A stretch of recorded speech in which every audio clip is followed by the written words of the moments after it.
Muy buenos días, público oyente de su canal, Revista Panameña de Legislación Financiera.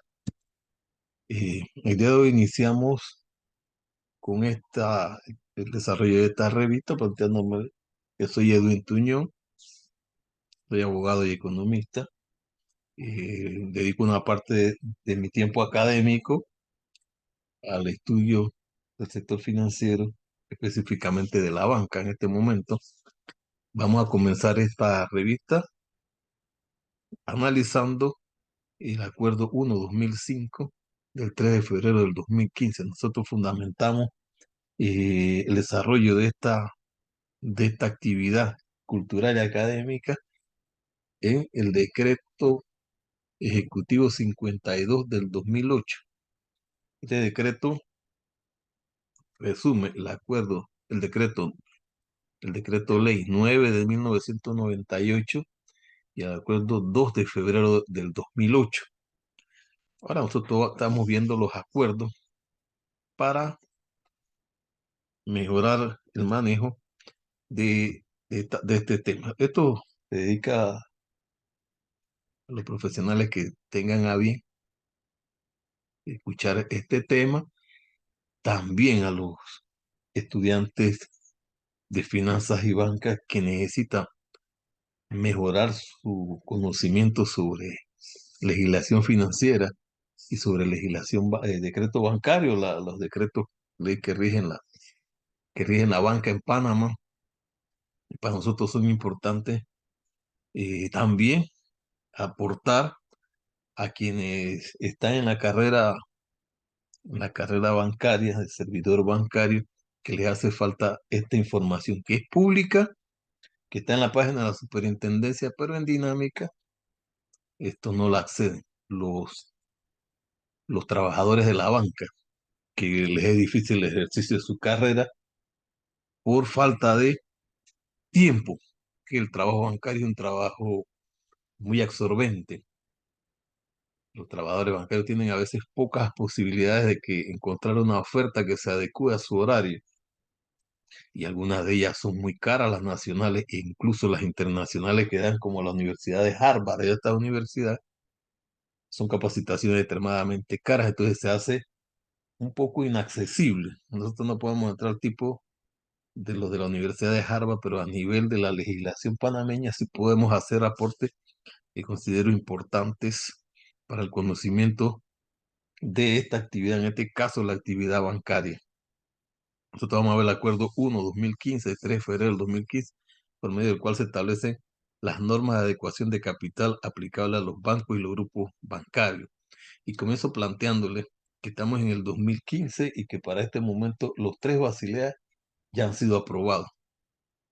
En 1988, Basilea 1, Basilea 2 en 2004 y Basilea 3 en el 2010.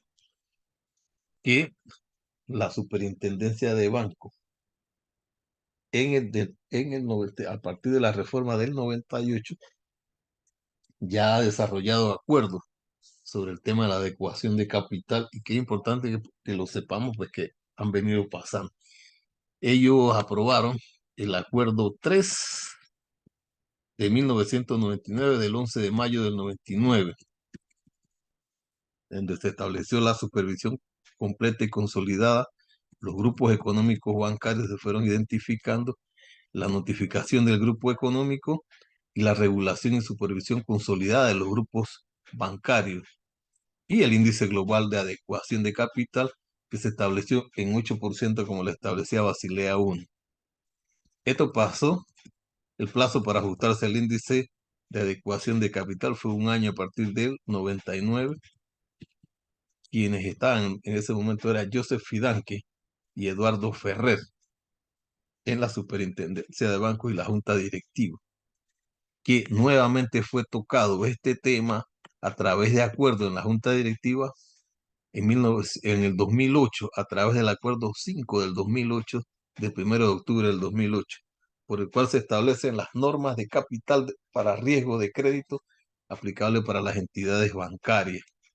Este es un acuerdo mucho más amplio En este acuerdo, pues, se establece cuáles son el ámbito y alcance de la aplicación. Se plantea que para bancos oficiales, banco de licencia general, banco de licencia internacional, cuyo supervisor de origen es la superintendencia. En este acuerdo se aplicará en base consolidada, conforme a las normas internacionales de información financiera, las conocidas normas NIF, o de los principios de contabilidad generalmente aceptados en los Estados Unidos de América, US GAAP.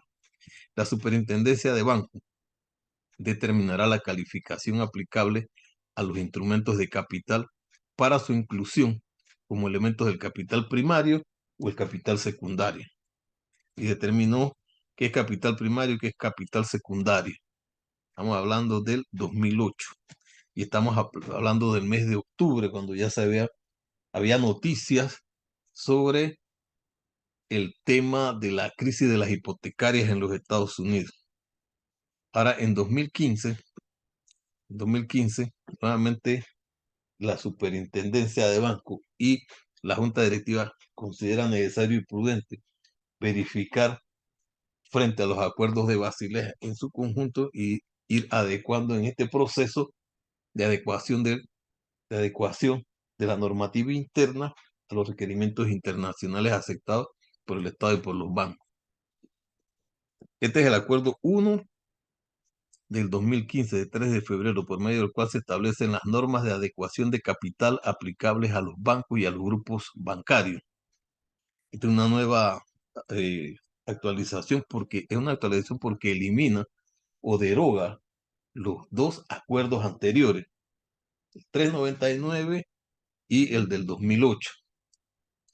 Entonces, nosotros vamos a ver en su punto medular que, de conformidad con el artículo 70 de la ley bancaria, todo banco de licencia general y de licencia internacional cuyo supervisor de origen sea la superintendencia, deberá mantener fondos de capital equivalentes a por lo menos el 8% del total de los activos y operaciones fuera de balance que representan una contingencia, ponderados en función de sus riesgos, así como el capital primario equivalente a no menos del 4% de sus activos y operaciones fuera de balance, que representan una contingencia, ponderados en función de sus riesgos.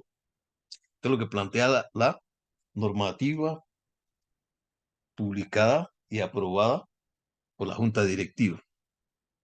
Dada la evolución de la regulación prudencial de las buenas prácticas bancarias y de las normas contables y de auditoría, se hace necesario actualizar el marco general regulatorio que rige el Centro Bancario Internacional de Panamá.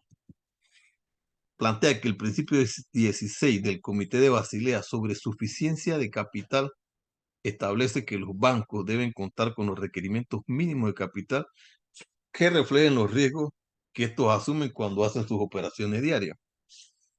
Que en sesiones de trabajo de esta Junta Directiva se ha puesto de manifiesto la necesidad y conveniencia de actualizar el marco normativo que regula los requerimientos de capital en línea con los estándares internacionales.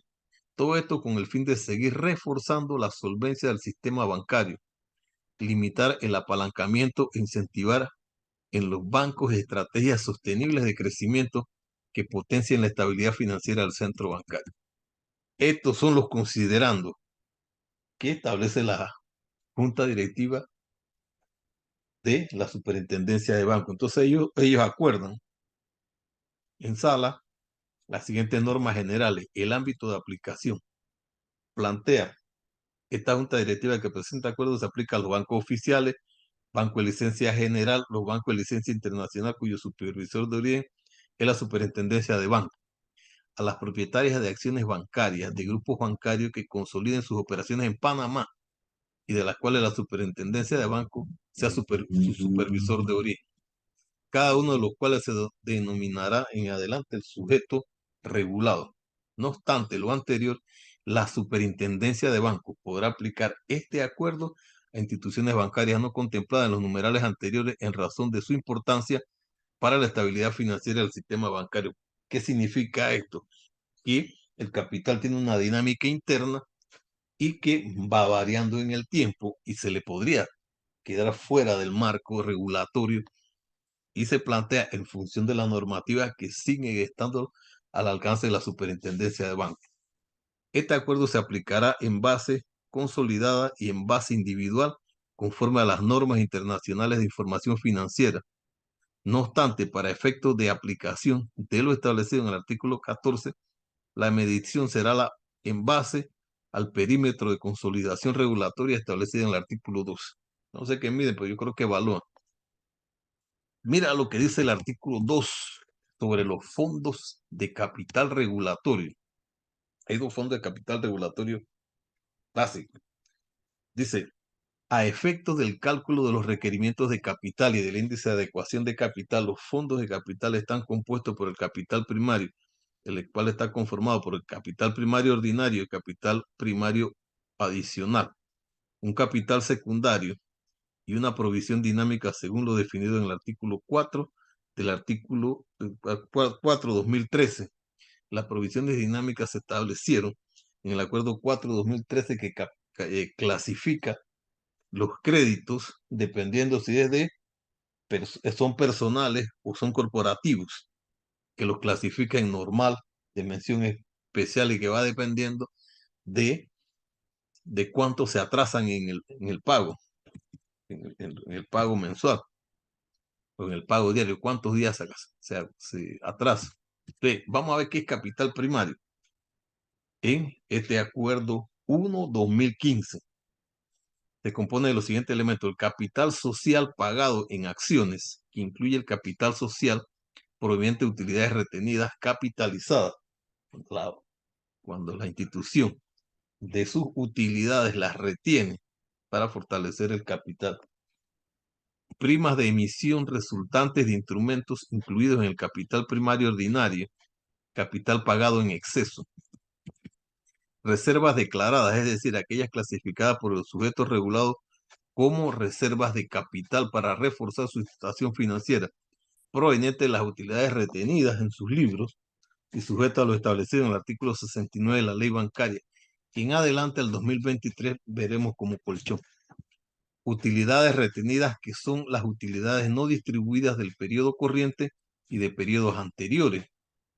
El sujeto regulado podrá incluir en el capital primario ordinario las utilidades del periodo corriente, antes que hayan adoptado una decisión formal que confirme los resultados, asegurándose al deducir de dichas utilidades todo posible gasto, intereses o dividendos previsibles.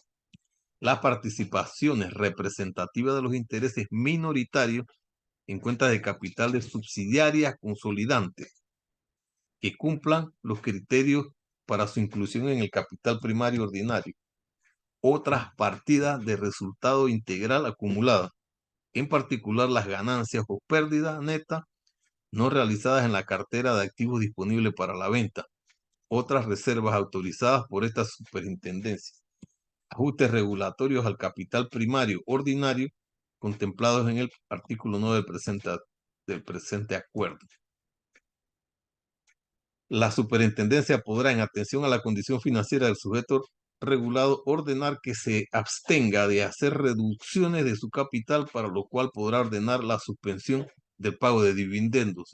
Son potestades que tiene la superintendencia. Característica de las acciones comunes. Para ser consideradas como capital primario ordinario, las acciones comunes deberán cumplir con la siguiente característica o caracterización de las acciones para ser consideradas como capital primario. 1. Representan el derecho de cobro más subordinado en caso de liquidación del sujeto regulado. Es decir, se ubican de último en el orden de prelación. Esto habla de los compromisos en caso de una liquidación del sujeto regulado. A quién se le paga primero, a quién se le paga segundo y a quién se le paga de último, como lo establece la legislación civil. Otorgan un derecho sobre los activos residuales en proporción a su participación en el capital emitido, una vez atendidos todos los derechos principales a la liquidación, es decir, incorpora un derecho ilimitado y variable, no uno fijo y limitado. Tienen carácter perpetuo y no se devolverán salvo en caso de liquidación o frente a recompras discrecionales u otros medios de reducción efectiva del capital de una manera autorizada por la legislación pertinente. no deben contener expectativas de que el instrumento será objeto de recompra, rescate o amortización y sus términos legales y contractuales no disponen de cláusula alguna que pudiera originar tal expectativa. 5. No existen condiciones que obliguen a realizar distribuciones. Por tanto, la falta de pago de esta no constituye un supuesto de incumplimiento. Las distribuciones de dividendos solo se pagan siempre que estén al día todas las obligaciones legales y contractuales y después de realizar los pagos sobre instrumentos de capital que tengan preferencia en cuanto al pago de dividendos. Es el capital emitido que soporta en primer lugar las pérdidas, así como el porcentaje proporcionalmente mayor de estas según se produzcan. Dentro del capital de mayor calidad, cada instrumento absorbe pérdidas mientras la empresa está como negocio en marcha de forma equiparable, par y paso o paso a paso, proporcional a todos los demás. El importe emitido y pagado se integrará en los fondos propios, es decir, no se considera una obligación a efecto de determinar la insolvencia a nivel de balance. El importe pagado se clasificará como recursos propios con arreglo a las normas de contabilidad aplicables. El importe ha sido directamente suscrito y pagado y el sujeto regulado no podrá directa o indirectamente haber financiado la compra de instrumentos. El importe pagado no estará asegurado ni cubierto por garantías del emisor o de una entidad vinculada, ni es objeto de cualquier otro acuerdo que mejore jurídica o económicamente la prelación del derecho correspondiente. Únicamente se emitirán con la aprobación de la autoridad societaria correspondiente o por otras personas autorizadas por esta. Se reflejan de forma clara y separadamente en el balance del sujeto regulado. La distribución de dividendos se cargará contra utilidades distribuibles. El nivel de las reparticiones no está en modo alguno vinculado o ligado al importe desembolsado en el momento de la emisión, ni está sujeto a un límite estipulado. Por otro lado, con la salvedad de que el sujeto regulado no podrá efectuar pago de dividendos por un importe que supere el acumulado en partidas distribuibles. Estos 14 puntos son en relación a las características que deben contener las acciones comunes para ser consideradas como capital primario ordinario. Continuamos, capital primario adicional. El capital primario adicional se compone de los siguientes elementos: instrumentos emitidos por el sujeto regulado que cumplan con las características para su inclusión en el capital primario adicional y que no estén incluidos como capital primario ordinario. Prima de emisión resultante de instrumentos incluidos en el capital primario adicional. Instrumentos emitidos por filiales consolidadas del sujeto regulado que se encuentren en poder de terceros que cumplan las características para su inclusión en el capital primario adicional y que no estén incluidos en el capital primario ordinario. Los ajustes regulatorios aplicados al cálculo del capital primario adicional contemplados en el artículo 9 del presente acuerdo. Características de los instrumentos financieros para el capital primario adicional. Dice, para ser considerado como capital primario adicional, los instrumentos financieros deberán cumplir con las siguientes características: estar suscritos y pagados, estar subordinados a depositantes, acreedores en general y a la deuda subordinada del sujeto regulado. No estar asegurados ni cubiertos por garantías del emisor o de una entidad vinculada, ni es sujeto de cualquier otro acuerdo que mejore jurídica o económicamente la prelación frente a los acreedores del sujeto regulado. Ser perpetuo, es decir, no tienen fecha de vencimiento ni existen cláusulas de remuneración escalonada creciente u otros incentivos para su amortización anticipada. Pueden ser redimibles a iniciativa del emisor transcurridos un mínimo de 5 años, siempre y cuando se cumpla con las condiciones siguientes. A. El sujeto regulado deberá recibir la autorización previa a la superintendencia de banco, o sea, está condicionada. El sujeto regulado deberá sustituir el instrumento amortizado de capital de igual o mayor calidad o demuestre que su posición de capital supera con creces los requerimientos mínimos de capital tras el ejercicio de la opción de compra. El sujeto regulado tendrá discrecionalidad en el pago de dividendos e intereses. No permiten acumular dividendos o intereses o su pago diferido en forma alguna, incluyendo el pago en otras acciones comunes o preferidas. El sujeto regulado emisor puede eliminar el pago de dividendos.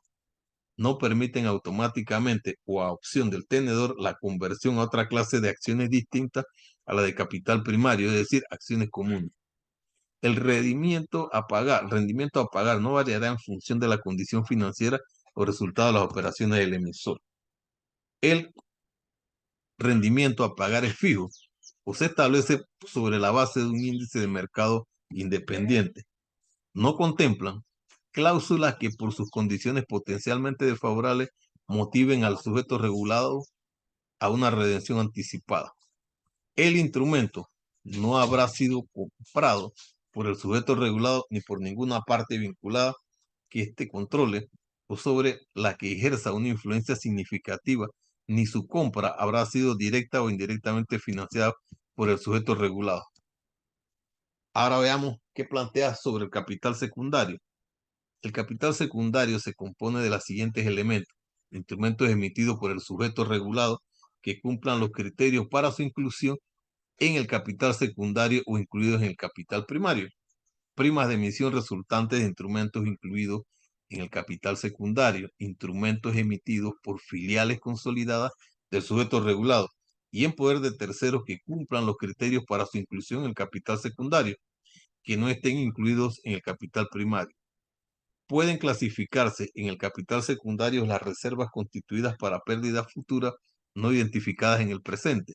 Se excluyen las provisiones asignadas al deterioro identificado de los activos concretos, evaluados individual o colectivamente. Las reservas citadas no superan el máximo 1.25 porcentuales de los activos ponderados por riesgo de crédito. En este numeral se excluyen las reservas constituidas bajo la forma de provisiones dinámicas según lo establecido en el Acuerdo 4/2013 de clasificación de crédito. Los ajustes regulatorios aplicados al cálculo de capital secundario contemplados en los artículos 9 del presente acuerdo. Características de los instrumentos financieros para el capital secundario. Para ser consideradas como capital secundario, los instrumentos financieros deberán cumplir con las siguientes características: estar suscrito y pagado, estar subordinado a depositantes y acreedores en general del sujeto regulado, no estar asegurados ni cubiertos por garantías del emisor o de una entidad vinculada, ni son objeto de cualquier otro acuerdo que mejore jurídica o económicamente la prelación frente a los depositantes y los acreedores en general del sujeto regulado. El vencimiento debe ser en un plazo original no inferior a 5 años. El reconocimiento del capital secundario en los 5 años restantes previo a su vencimiento se reducirá mediante el método de amortización lineal en un 20% por cada año que transcurra en forma establecida en la siguiente tabla. 5 años 100%, 4 a 5, 80, 3 a 4, 60, 2 a 3, 40, 1 a 2, 20. No existen cláusulas de rendimientos crecientes u otros incentivos para su amortización anticipada. Puede ser redimible a iniciativa del emisor transcurrido un mínimo de 5 años y para que reciba la autorización de la Superintendencia de Bancos y sustituya el instrumento amortizado con capital de igual o mayor calidad o demuestra que su posición de capital supera con creces los requerimientos mínimos de capital tras el ejercicio de la opción de compra. El tenedor no tendrá ningún derecho a acelerar la devolución de los pagos futuros previstos, excepto en caso de quiebra o liquidación. El instrumento no habrá sido comprado por el sujeto regulado ni por ninguna parte vinculada que éste controle o sobre la que ejerza una influencia significativa, ni su compra habrá sido directa o indirectamente financiada por el sujeto regulado. Ajuste regulatorio. Para el cálculo del monto de los fondos de capital se tomará en consideración los ajustes regulatorios que se señalan a continuación. Pérdidas. Las pérdidas en el ejercicio en curso y las pérdidas acumuladas de ejercicios anteriores se deducirán del capital primario ordinario. Fondo de comercio. La plusvalía o fondo de comercio se deducirá al calcular el capital primario ordinario, incluyendo cualquier fondo de comercio presente en la valoración de inversiones significativas de capital de entidades bancarias y de seguro que se hallen fuera del perímetro de consolidación regulatorio. Son inversiones significativas aquellas que superen el 10% del capital primario ordinario de la entidad objeto de inversión o las que se definan como tales por esta superintendencia. Otros activos intangibles se deducirán del capital primario ordinario para determinarlos se utilizará la definición de activos intangibles de las normas internacionales de información financiera. Activos por impuestos diferidos. Al calcular el capital primario ordinario deberán deducirse aquellos activos por impuestos diferidos cuya materialización dependa de la rentabilidad futura del sujeto regulado. Por definición de las normas internacionales de información financiera, los activos por impuestos diferidos comprenden las diferencias temporales deducibles, las pérdidas fiscales de ejercicios anteriores que puedan ser compensadas con utilidades fiscales futuras, los créditos fiscales no utilizados.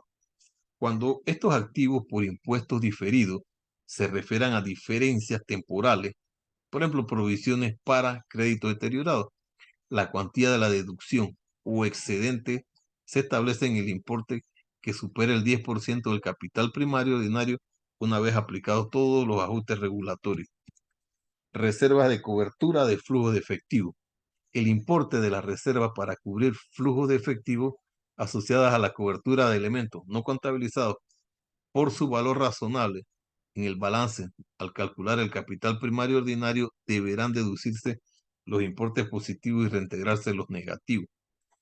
Ganancias y pérdidas no realizadas debido a variaciones en el riesgo de crédito propios sobre los pasivos financieros contabilizados al valor razonable. Deben deducirse del capital primario ordinario los importes positivos y reintegrarse los negativos de todas las ganancias y pérdidas no realizadas resultantes de cambios en el valor razonable del pasivo, a raíz de variaciones acumuladas en el riesgo de crédito del propio sujeto regulado. Inversión en acciones propias de tesorería. Dice, todas las inversiones de un sujeto regulado en sus propias acciones ordinarias se deducirá al calcular el capital primario ordinario. Del cálculo del capital primario ordinario deberán deducirse además cualquier acción propia que el sujeto regulado pudiera estar contractualmente obligado a adquirir. El tratamiento descrito se aplicará con independencia de que la exposición se contabilice en la cartera de inversión o en la cartera de negociación del sujeto regulado. También se deducirán las acciones del sujeto regulado en propiedad de cualquier entidad consolidable. Participaciones cruzadas recíprocas en entidades bancarias, financieras y de seguro. Se deducirán íntegramente aquellas participaciones cruzadas recíprocas de capital diseñadas para aumentar de forma artificial los recursos propios del banco. La deducción se aplicará al componente de capital que corresponda según la naturaleza de la participación cruzada. Participaciones en entidades no financieras incluidas en el perímetro de consolidación contable.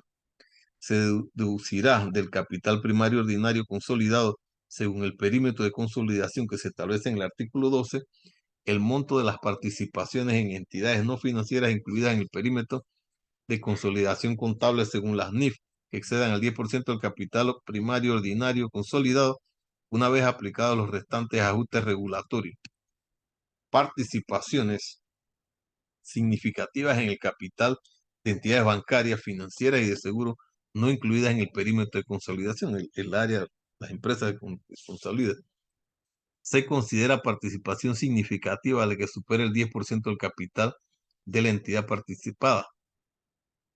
En el caso de que la participación significativa esté formada por acciones ordinarias, se deducirá del importe de la inversión que supere el 10% del capital primario ordinario del sujeto regulado una vez aplicados los restantes ajustes regulatorios. El importe de las acciones no deducidas recibirá una ponderación de riesgo del 250%. Índice de adecuación de capital de un banco individual. El índice de adecuación del capital de un banco individual se define mediante el cociente entre los fondos de capital según están establecidos en este acuerdo y los activos ponderados por riesgo, según los criterios que establece esta superintendencia para los diferentes tipos de riesgo. El índice de adecuación de capital de un banco individual no podrá ser inferior en ningún momento al 8% de la suma de los activos ponderados de riesgo.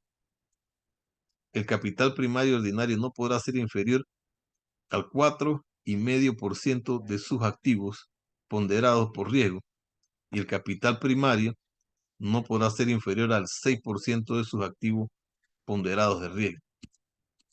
Índice de adecuación de capital del banco y subsidiarias de naturaleza financiera consolidada.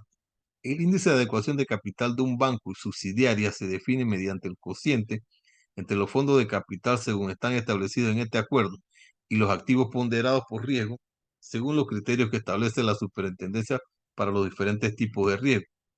El índice de adecuación de capital de un banco y su subsidiaria no podrá ser inferior en ningún momento al 8% de la suma de los activos ponderados por riesgo. El capital primario ordinario no podrá ser inferior al 4,5% de sus activos ponderados por riesgo, y el capital primario no podrá ser inferior al 6% de sus activos ponderados por riesgo. La medición del cálculo del índice de adecuación de capital dispuesto en la presente artículo se efectuará utilizando los componentes de capital primario, ordinario y capital adicional establecidos en los artículos 3 y 5 respectivamente, los componentes del capital secundario establecidos en el artículo 7 y la norma complementaria. Requerimiento mínimo de capital patrimonial consolidado. Para el cálculo del requerimiento mínimo patrimonial consolidado del grupo bancario se tendrá únicamente en cuenta como entidades consolidantes las de carácter financiero, incluyendo en este concepto las empresas de seguro. Los activos ponderados por riesgo se establecen conforme a los criterios que establece la Superintendencia de Bancos para cada tipo de riesgo, considerando las exposiciones presentes en los estados financieros consolidados según el perímetro de consolidación establecido en el párrafo anterior. En el caso de posiciones de riesgo que estén sujetas a regulaciones prudenciales diferentes a las vigentes en Panamá, prevalecen los criterios de esta superintendencia. Para los efectos del presente acuerdo se entenderá como entidades financieras aquellas dedicadas a intermediación financiera, actividades financieras auxiliares relacionadas, por ejemplo, banco, arrendamiento financiero, factoring, aseguradora, reaseguradoras financieras, empresas fiduciarias, administradoras de inversiones, puestos de bolsa y corretaje de bolsa, entre otras. Aplicación complementaria. Los requisitos y requerimientos prudenciales establecidos en este acuerdo son complementarios y no constituyen aquellos establecidos por la regulación individual panameña ni por aquella local aplicable en casos de bancos y entidades financieras del grupo bancario domiciliadas en el extranjero. Es decir, los bancos y entidades financieras que pertenezcan al grupo bancario deben cumplir en todo momento con los requisitos de su legislación doméstica aplicable. Índice de adecuación de capital para el grupo bancario. Ahora lo vemos grupal. Antes lo veíamos por banco. El índice de adecuación de capital de un grupo bancario se calculará mediante el cociente de los fondos de capital del balance consolidado del grupo bancario y los activos ponderados por riesgo obtenidos en base a los estados financieros consolidados según el perímetro de consolidación definido en el artículo 12. Este índice no puede ser inferior en ningún momento al 8% de la suma de los activos ponderados por riesgo para los grupos bancarios, a lo que se refiere al artículo 1. El capital primario ordinario se determina mediante el cociente de capital primario ordinario del balance consolidado del grupo bancario y los activos ponderados por riesgo obtenidos en base a los estados financieros consolidados según el perímetro de consolidación definido en el artículo 12. Este índice no puede ser inferior en ningún momento al 4,5% para los grupos bancarios, a lo que se refiere al artículo 1. El capital primario se determina mediante el cociente del capital primario del balance del grupo bancario y los activos ponderados por riesgo obtenidos en base a los estados financieros consolidados según el perímetro de consolidación definido en el artículo 12. Este índice no puede ser inferior en ningún momento al 6% para los grupos bancarios, a lo que se refiere el artículo 1. La medición del cálculo del índice de adecuación dispuesto en el presente artículo se efectuará utilizando los componentes de capital primario ordinario y primario adicional establecidos en los artículos 3 y 5 respectivamente, los componentes del capital secundario establecidos en el artículo 7 y las normas complementarias. Los informes sobre adecuación de capital. El reporte de adecuación de capital del banco o del grupo bancario, tanto en base individual como consolidada, deberá remitirse con la frecuencia que determina esta superintendencia en los formatos establecidos por esta para el efecto. La información deberá ser reportada a la superintendencia por el sujeto regulado domiciliado en la jurisdicción, el cual asimismo será responsable por la comunicación de la superintendencia con el grupo bancario y por la oportuna entrega de toda información requerida. Informe sobre las necesidades futuras de capital según el modelo de negocio de la entidad. Las entidades a las que se refiere el presente acuerdo deberán presentar a la Superintendencia de Bancos con la frecuencia que se determine un informe sobre las necesidades futuras de capital según el modelo de negocio de la entidad. El informe se abordará desde una perspectiva estratégica con un horizonte temporal de al menos 3 años y mostrará la evaluación de los riesgos previstos y la fuente de obtención del capital adicional para conseguir los objetivos estratégicos propuestos. Coeficiente de apalancamiento. Se establece el coeficiente de apalancamiento de un sujeto regulado mediante el coeficiente entre el capital primario ordinario y la exposición total por activos no ponderados dentro y fuera de balance establecido por la superintendencia. Para la determinación de la exposición de las operaciones fuera de balance, se utilizarán los criterios establecidos para las posiciones por riesgo de crédito y contraparte. La exposición de los derivados será el valor razonable con el que esté registrado en un activo de la entidad. El coeficiente de apalancamiento no podrá ser inferior al 3%. El sujeto regulado informará al superintendente con la frecuencia que se determine el cumplimiento del coeficiente de apalancamiento. Sucursales de bancos extranjeros de licencia general y bancos de licencia internacional, sujetos a supervisión de destino. Las sucursales de bancos extranjeros de licencia general y los bancos de licencia internacional sujetas a supervisión de destino cumplirán en todo momento los requisitos de adecuación de capital de su legislación de origen en forma consolidada con su casa matriz. Para estos efectos, deberán entregar anualmente a la superintendencia una certificación del auditor externo o bien una certificación del supervisor de origen en donde conte cuál es el índice regulatorio de origen y cuál es el índice consolidado del banco o del grupo bancario al cierre del periodo. El incumplimiento de las disposiciones establecidas en este acuerdo será sancionado conformidad con lo dispuesto en el título 4 de la ley bancaria. Disposiciones finales. Deroga el 399 y el 5/2008. El presente acuerdo empezará a regir a partir del 1 de enero del 2016.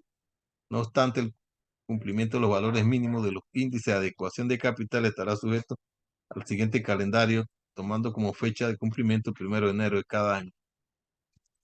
Esta superintendencia ha estimado conveniente establecer un plazo de adecuación adicional hasta el 1 de enero del 17 para aquellos bancos o grupos bancarios que mantengan dentro de sus componentes de capital primario o secundario instrumentos cuya característica que no cumplan con las condiciones establecidas taxativamente en los artículos 4, 6 y 8 del presente artículo, dada en la Ciudad de Panamá al 3 de febrero del 2015. Montaz Berlanguer, presidente. Luis Alberto La Roca, secretario.